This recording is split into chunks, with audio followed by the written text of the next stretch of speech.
France Info. Les députés examinent à partir d'aujourd'hui le projet de loi Élan pour évolution du logement, de l'aménagement et du numérique. Le gouvernement espère pouvoir construire plus, mieux et moins cher. Rien que ça. Pour en parler, nous recevons dans nos studios sur France Info Pierre Madec, économiste au département analyse et prévision de l'OFCE, spécialiste du logement. Bonjour. Bonjour. Et Pierre Otus, directeur de l'Union nationale des propriétaires immobiliers. Bonjour à vous. Bonjour.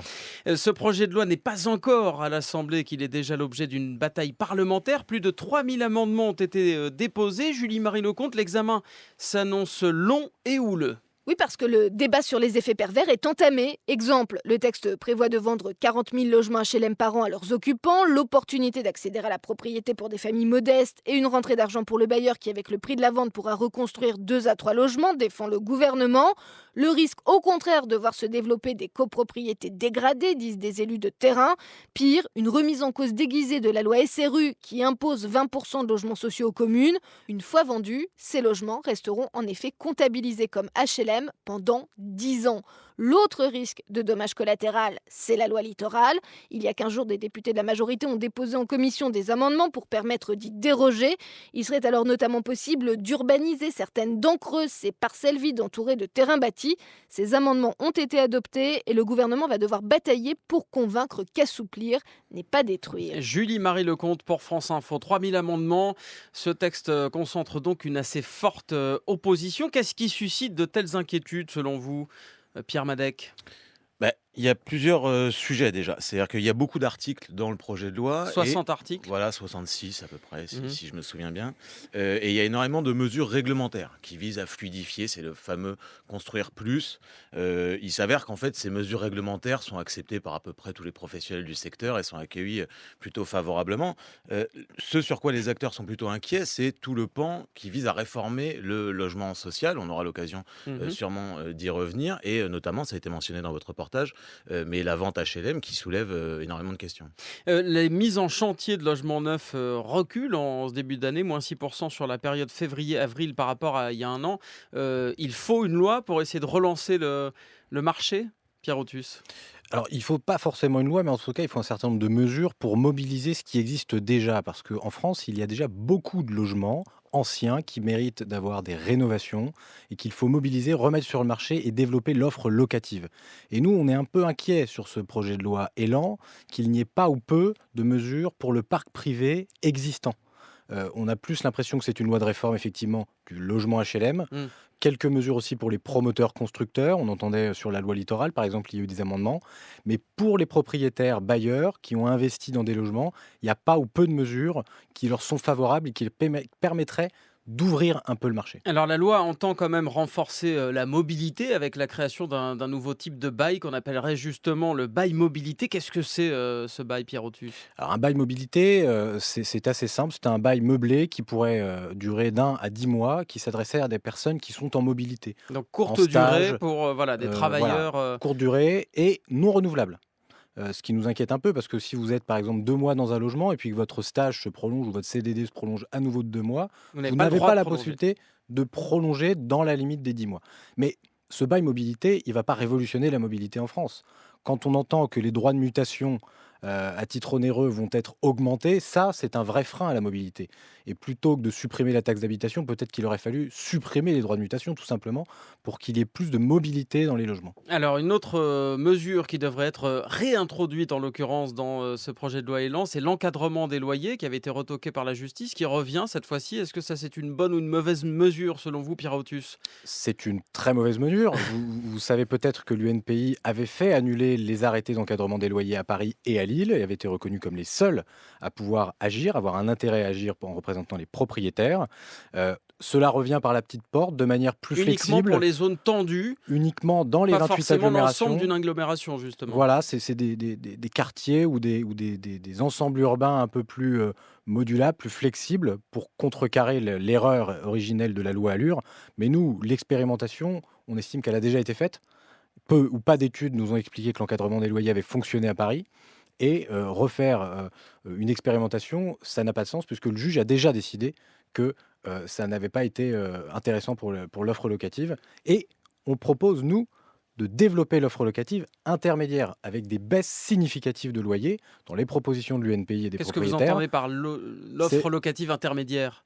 lorsque vous faites un conventionnement avec l'Agence nationale de l'habitat, l'ANA, vous pouvez proposer des logements moyennant des abattements fiscaux à des loyers plus faibles en vous adressant à un public C'est-à-dire, plus... je suis propriétaire, je baisse mon loyer et j'ai droit à des abattements fiscaux. Exactement, et vous adresser à des locataires qui ont des revenus plus faibles. Il y a des plafonds de revenus. Par exemple, un Un exemple tout intermédiaire simple à entre un Paris. HLM et du On peut locatif appeler ça privé du logement HLM traditionnel. privé, Mm. géré par des propriétaires particuliers bailleurs qui pourraient proposer une offre locative améliorée. Et ça, c'est peu développé. Il n'y a que 7500 baux qui sont signés par an. C'est trop peu en conventionnement avec l'ANA, avec ou sans travaux. Et à Paris, un exemple tout simple, vous pouvez baisser de 33% un loyer pour un public moins aisé et créer une offre locative bien meilleure qu'avec un simple encadrement des loyers qui vient plafonner. Et je rappelle que l'encadrement existe toujours à Paris, puisque les loyers à la relocation sont déjà plafonnés.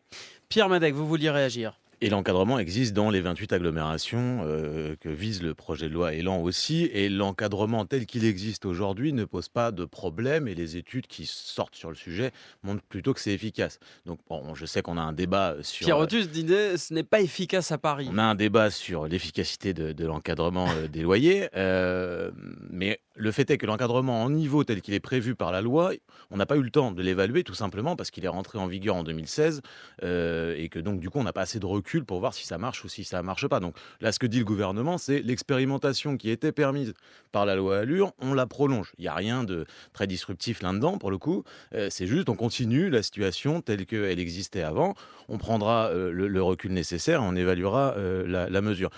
Sur le diagnostic qui est de dire il n'y a pas de mesure sur le stock de logements, c'est bien là l'essentiel du problème. Mm. C'est qu'on s'attaque au 1% de construction neuve annuelle, mais c'est pas ça qui fait le logement cher en France. Ce qui fait le logement cher en France, c'est le 99% du stock qui soit manque de régulation, soit il y a des outils fiscaux qui sont pas forcément très très On efficaces. parlait de Et ces immeubles qui ne sont pas forcément remis sur le marché locatif. C'est il y a- quelque il y chose a de notamment- conséquent, ça, des immeubles qui restent inoccupés Il y a notamment des problèmes de vacances en zone très tendue. Il y a le problème aussi des meublés touristiques. Alors la loi en parle un tout petit peu en mettant un tout petit peu de régulation, mais une fois de plus, on n'est pas dans des choses révolutionnaires.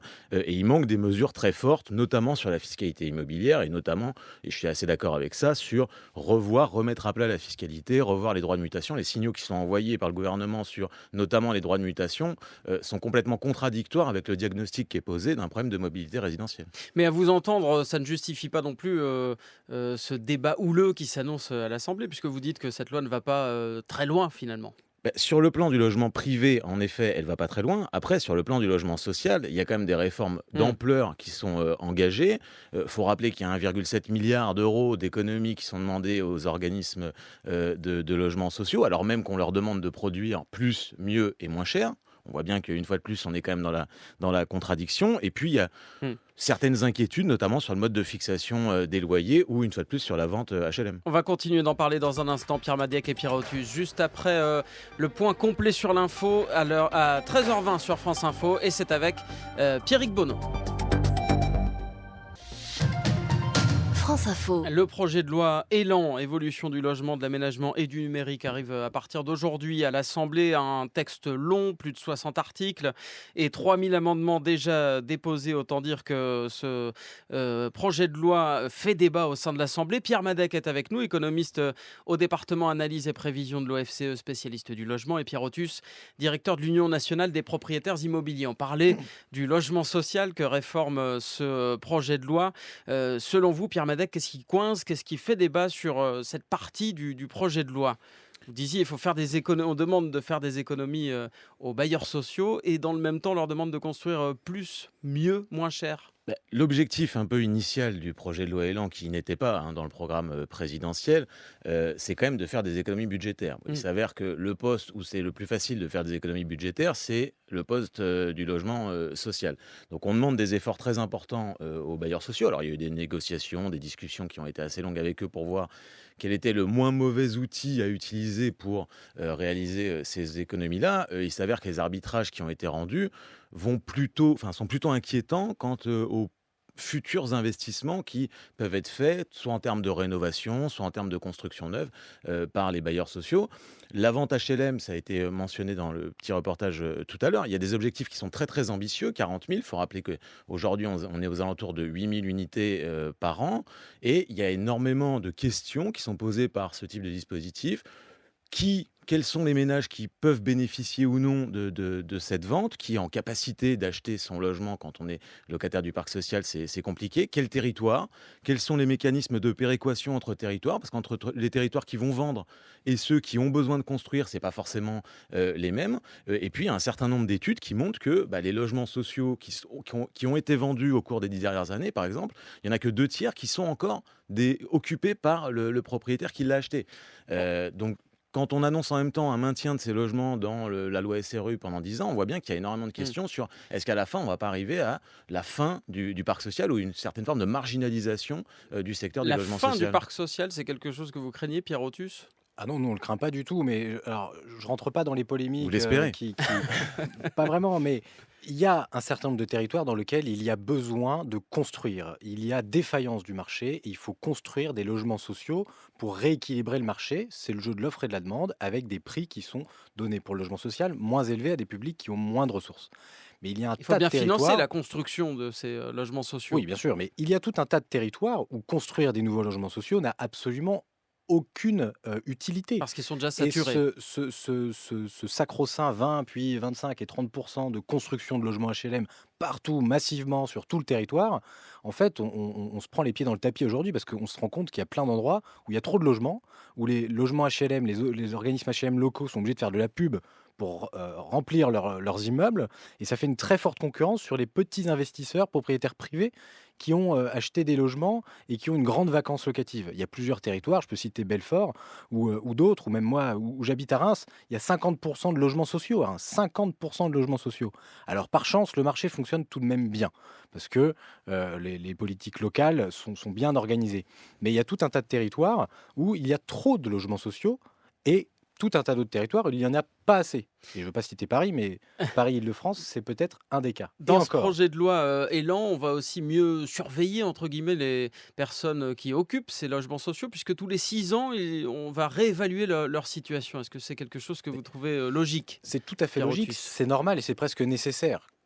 Le parc social a pour vocation, à notre sens, et après il peut y avoir des débats philosophiques, mais à loger les gens quand ils en ont besoin, le temps qu'ils en ont besoin, pour qu'ils aient un parcours résidentiel et qu'ils puissent en sortir un jour. Mais si vous êtes Le dans un but, c'est logement d'en social, sortir. ben bien sûr, pour que d'autres qui en ont besoin aussi à un moment T puissent accéder à des logements sociaux. Mais quand vous avez des gens qui restent 25, 30 ans, voire plus, dans un logement social, alors que leurs ressources ont augmenté, ou alors que leur ménage ne justifie pas qu'ils aient un 5 pièces, mais plutôt un 3 pièces, là, il y a un vrai problème. Hmm. Et effectivement, la mobilité dans le parc social, alors tout le monde l'appelle de ses voeux depuis des dizaines d'années, je suis peut-être trop jeune pour remonter trop loin, mais ça n'a jamais été fait. Alors peut-être que ce projet de loi Elan va réussir à mettre de la mobilité, plus de mobilité, et à descendre les plafonds de revenus avec les surloyers, Pierre etc. Madec a l'air dubitatif, en tout cas, sur cette Dubitatif, c'est question de ça. la mobilité. Non, mais il faut quand même rappeler que la meilleure façon de libérer du logement, c'est en effet la mobilité résidentielle. C'est-à-dire que vous regardez chaque année le nombre de logements qui se libèrent, la construction neuve représente quasiment rien, et le principal flux, c'est la mobilité résidentielle. Il faut voir que là, une fois de plus, on est sous une certaine forme de contradiction entre un diagnostic qui dit on a des loyers trop chers, c'est pour ça qu'il n'y a pas de mobilité résidentielle, et une mesure qui vise à baisser les loyers dans le parc social, c'est-à-dire à accroître la différence de loyer entre d'un côté le parc privé et de l'autre côté le parc social. Comment vous incitez les ménages qui sont dans le parc social à changer de logement et à aller dans le privé quand vous baissez les loyers du parc social et que vous ne touchez pas à ceux du secteur privé? Donc c'est un vrai problème. Sur le réexamen des situations et la chasse aux abus, ce qu'on Tous peut les appeler 6 ça ans, ouais. comme ça, il faut voir que ça existe déjà. Hmm. Les bailleurs le mettent déjà en place sur un certain nombre de territoires et que comme c'est pas assorti d'une obligation de la part des bailleurs de mettre dehors les locataires qui ne respecteraient pas les conditions de ressources, on voit bien que ça n'a pas changé grand-chose au final à la situation. Pierre Madec, économiste au département analyse et prévision de l'OFCE, spécialiste du logement. Pierre Othus, directeur de l'Union nationale des propriétaires immobiliers. Merci à vous. Ce projet de loi Élan qui arrive donc à l'Assemblée, 3000 amendements, c'est donc à nouveau sujet à de la cacophonie au sein du gouvernement. Un autre sujet commence à monter, celui des aides sociales. Est-ce qu'il faut les réduire? La question agite en ce moment les ministres. Justement, Louise Baudet, vous êtes sur place. Le Conseil des ministres extraordinaire là, vient de se terminer. Extraordinaire parce que tous les membres du gouvernement y sont, y compris les secrétaires d'État. Effectivement, ce séminaire gouvernemental, ils sont tous réunis dans le salon Murat autour du président pour parler du temps 2 du quinquennat, la suite et notamment la réforme de l'action publique.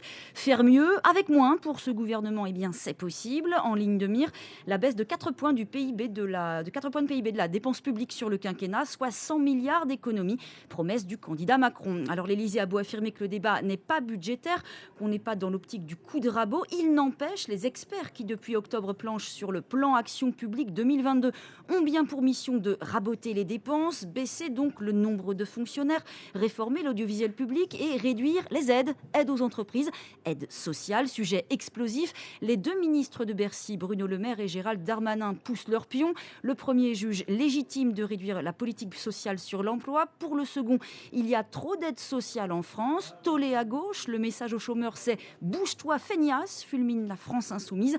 Gros malaise aussi dans le camp du président, où certains marcheurs parlent de gifles aux allocataires. Ils n'ont rien compris, rétorque Matignon. La logique du guichet, le bon vieux keynésianisme, c'est terminé. Il faut changer de lunettes. Les aides sociales, on le voit, nouveau sujet de tension donc au sein de la majorité. Louise Baudet en direct du Palais de l'Élysée. Merci à Laurent Macchietti pour les moyens techniques.